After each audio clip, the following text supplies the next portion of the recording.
各位网友，大家好，欢迎来到报明说。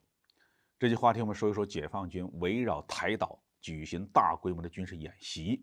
美军躲在日韩就是不敢过来。解放军在台岛周边举行了大规模的军事演训，媒体对这次演习是做了详细的报道。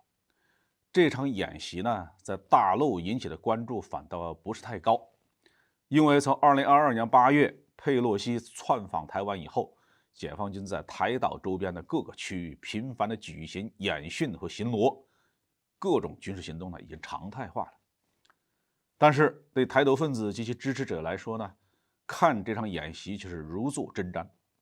因为这次演习不仅仅有强大的政治威慑力，还体现出一种明显的可操作性。换句话说，解放军这一次是真的在按部就班演练如何武力统一。按照台军的统计啊，仅仅是演习的前72小时，就探测到解放军的战机70架次、战舰11艘次在台岛周边活动，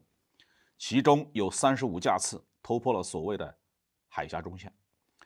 台湾当局的防空识别区啊，早就是形同虚设了。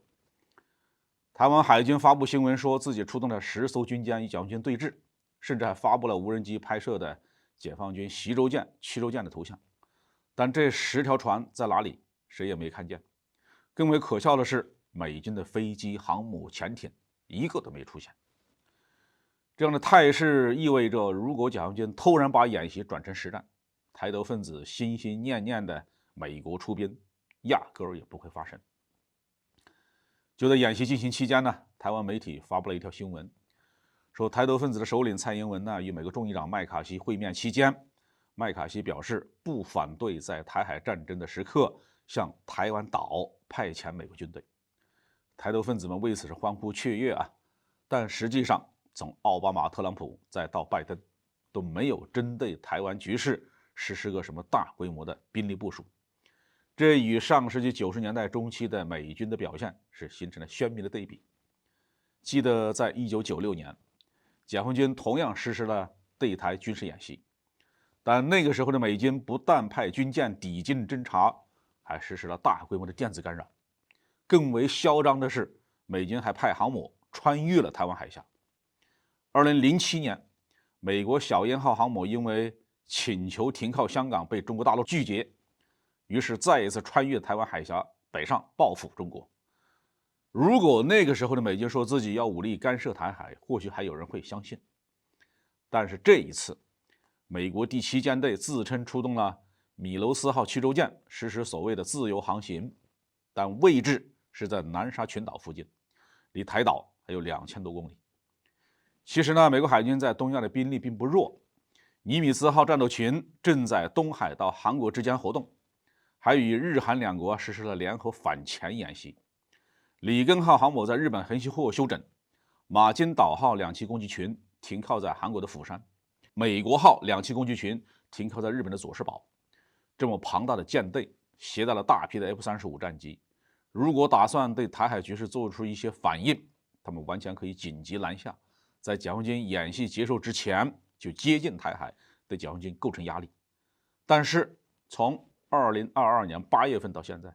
解放军的历次演习当中，这几个战斗群一直都没有干预台海局势的意思。美国军方很清楚，兵棋推演怎么设想都可以，真刀真枪上战场的时候，那东风快递可不听美国智库的指挥哟。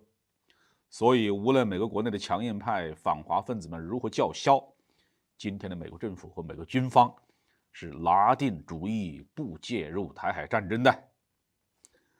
美国操弄台湾问题的本质是希望用这个抓手来打断中华民族的伟大的复兴。要达到这个目的，美国方面的选择呢，其实也不止一个。在中美海空力量对比悬殊的年代，美国可以选择在台海和解放军打一仗，给解放军呢造成重大的伤亡。但是今天呢，美国在东亚海区已经占不到解放军的任何便宜了，所以美国现在的思路是换一个方式，在台海制造战争条件，刺激大陆早日实施武统，然后再把乌克兰战争中的这个套路用在中国身上。一方面向台独分子提供大规模的军事援助，利用台湾来消耗大陆；另一方面呢，以战争为借口，强迫盟友乃至世界各国发起对中国的全面制裁。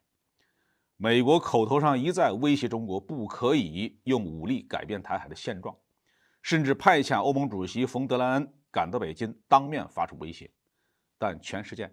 最希望看到台海爆发战争的，恰恰就是美国。当然了，这是美国自己的如意算盘。解放军在台海周边举行大规模的演习，是要让台湾民众看清现实。无论解放军的战机战舰如何接近台湾，美军都是不会来的。任何打算挟洋自重搞台独的人，那你就只能准备自己去面对解放军的炮火。好，这期话题我们就说到这里。